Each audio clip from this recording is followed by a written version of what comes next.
Kind of like, Lemon as in like the fruit? yeah. Okay. Yeah, All right. Actually, Little Haiti used to be called Lemon City. Oh, did it really? Yeah, so I didn't know that. Yeah, that's where we got started. So that's There's how. some good tortilla there? Probably, yeah. Probably. Okay, I'll be down there to get some. Awesome. All right. All right, so I got a couple questions for Sure, you. let's go.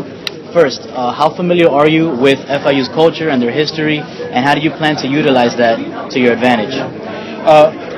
A little bit, as far as, over the last couple of weeks, I have relied a lot on President Rosenberg, Pete Garcia, to talk a little bit about it. I mean, I was blown away, and I got to be honest. I mean, I knew the numbers as far as the undergraduate students and stuff. I was absolutely blown away of the number of alumni, that 200,000 alums from this institution live in Dayton-Broward County. And that's phenomenal. I mean, that's, so that in and of itself. So every time that I've spoken with them, I've tried to learn more about the culture of of the school, what's important to them, what do they expect, and I'm excited about being a part of it. Great. So what is it that sold you to come into FIU? Probably those people's passion. I mean, honestly, when I talk to Dr. Rosenberg, when I talk to Pete Garcia, but when I talk to members of the Board of Trustees and I talk to alums that were in this community, you didn't have any conversation with any of them that you couldn't sense the pride they had in this school and the passion and how much that they wanted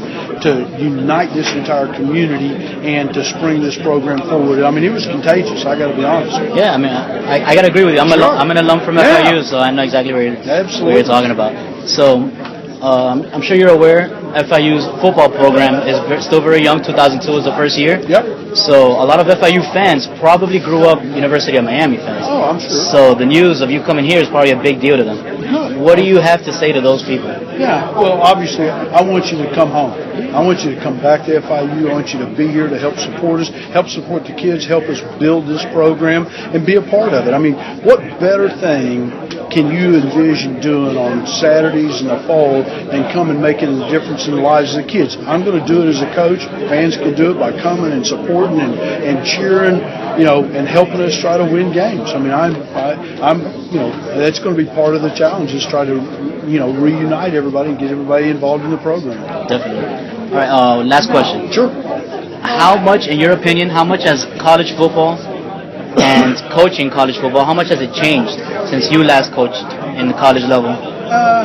Well, I mean, since I last coached, probably not that much, to be honest with you. I mean, schematically, things go and come in trends. I mean, they really, truly do. And I've been involved, as I said. I mean, I've visited dozens of college football programs. I've been to Alabama and Florida State, and I've been to Auburn, I've been to Nebraska, Kansas State, Iowa. I go as part of my job with ESPN or Sirius, and I go watch practice, and I talk to coaches every single week. What are you doing? What do you see? I can't tell you how many games on Saturdays working at ESPN that you're watching almost every game across the country. And you're talking to other coaches that are there, that are analysts, and people that played the game. So, you try to stay current, you try to learn as much as you can. And, but I just, it's not like the last time I coached, they didn't have face masks and they had sawdust in their pants. I mean, exactly.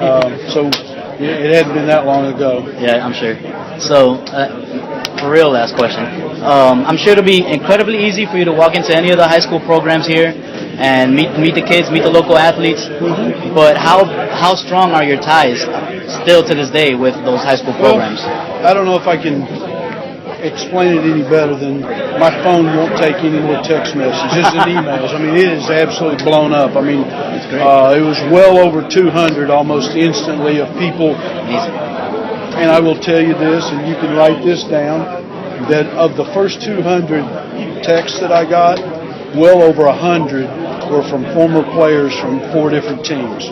Guys from the Cowboys, guys from the Browns, guys from Miami, guys from North Carolina that are unbelievably ecstatic that I chose to get back into coaching, and they were grateful of the role that I played in their lives. And if I needed any more convincing about why to go back into coaching, they solidified it. That getting those calls from those kids, Yeah. were unbelievable. And the texts that they send, the voicemails, and those kinds of things. So we're going to connect. It'll take a while. It's not something you're going to snap the fingers and within 2 weeks we're going to be up doing all that stuff. But every day we're going to try to have open arms with coaches and build relationships. And I hope that any high school coach in the state of Florida, I want them to look at the kids that I had when I coached as a college coach.